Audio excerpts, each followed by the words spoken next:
Suarez reporting for Kids First, and today I'll be talking with Ben Giroux about his newest show, Big Nate.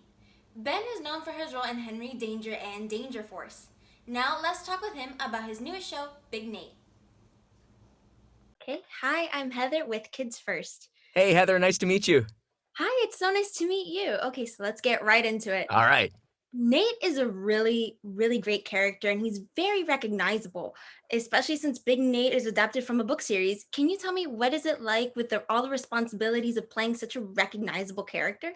Yeah, no, I think that's a really great question and one that we've definitely considered as we've developed this show over the last 2 years. As you said, Big Nate is based off of an iconic comic strip and book series. And certainly there's already this huge fan base for this beloved character and his, group of misfit friends. So there absolutely is a responsibility as the title character to represent all of the things that people already know and love about Nate and his spirit of adventure and his pranking abilities and the sort of edgy humor of the comic strip. We also have a responsibility, though, to invite in a whole new generation of people that might not be familiar with Big Nate. And so we're sort of doing two jobs at once. We're honoring the source material, but we're also elevating the source material into new, exciting ways. For example, the television episodes are all new original stories that you haven't seen in the books or the comic strip, but it utilizes all of the wonderful characters and relationships that many people have become accustomed to over the years.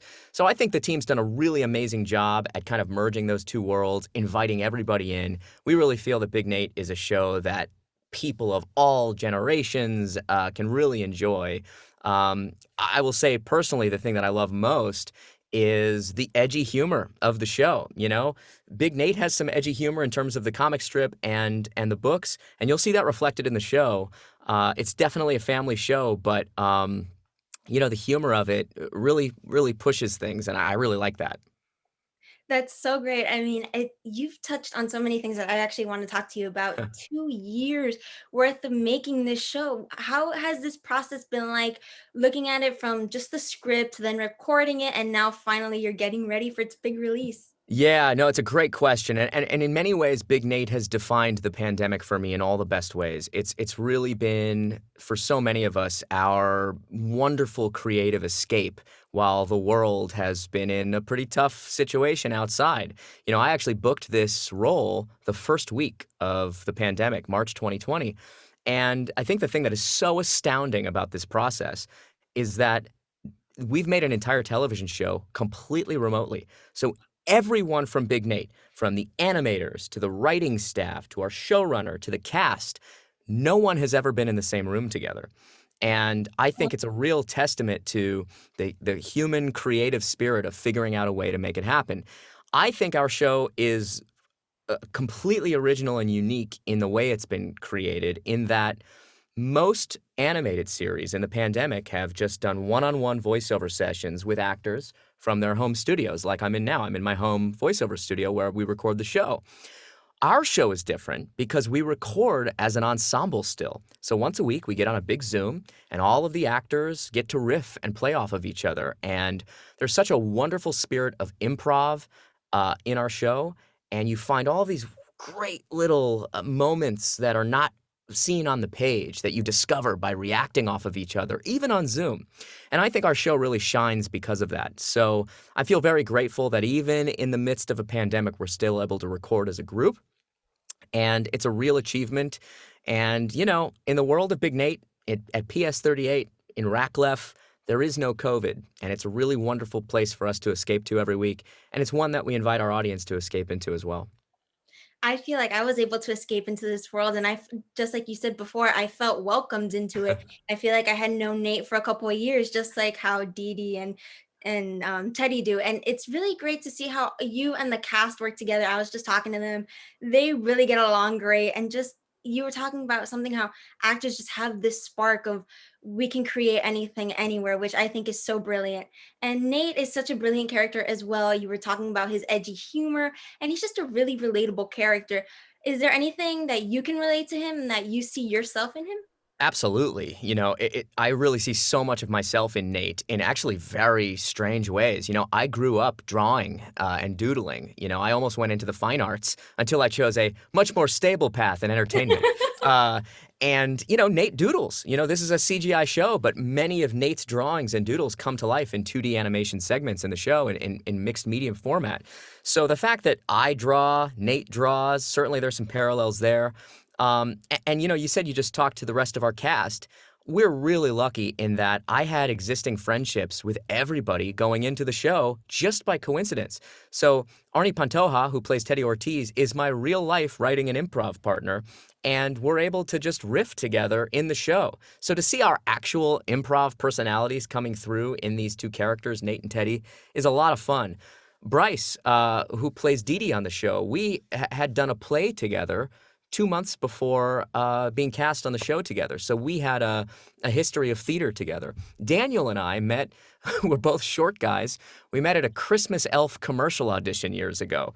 So, you know, in as much as it's been a challenge to record this series remotely in the heat of a pandemic, we really leaned on our existing friendships with one another. And I think you can see those friendships authentically shine through in our characters in the end result.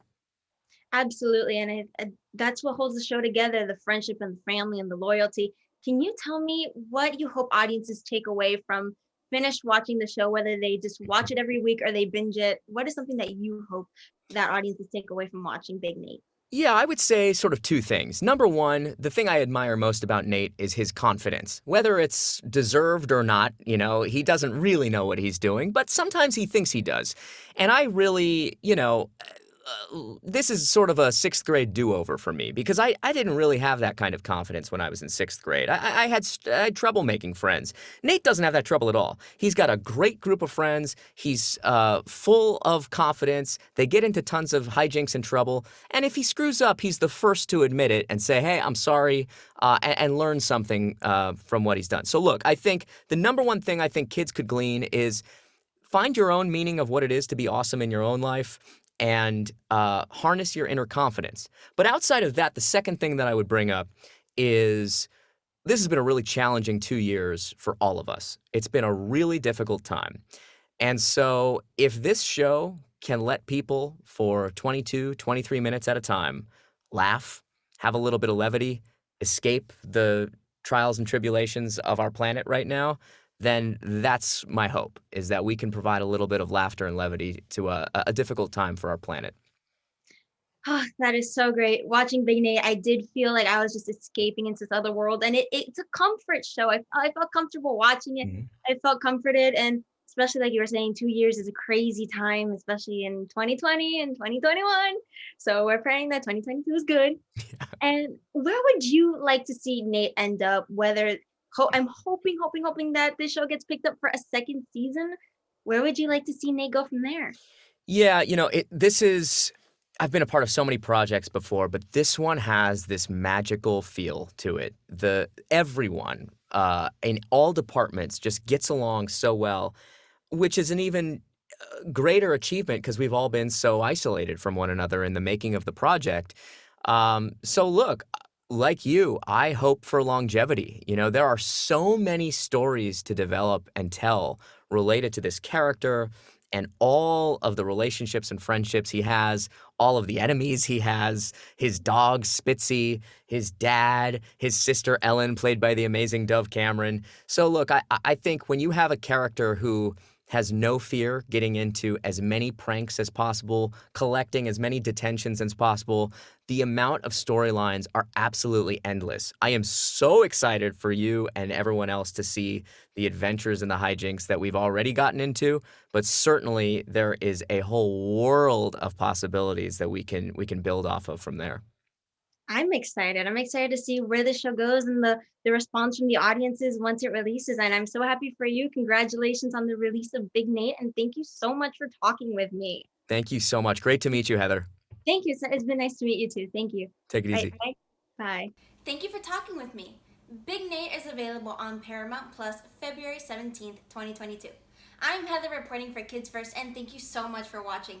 Be sure to subscribe to our channel to get all of our newest reviews, and I'll see you guys soon. Bye! Nate? Yeah, I'm gonna do it. Big Nate, new series. Stream with your family February 17th, exclusively on Paramount Plus.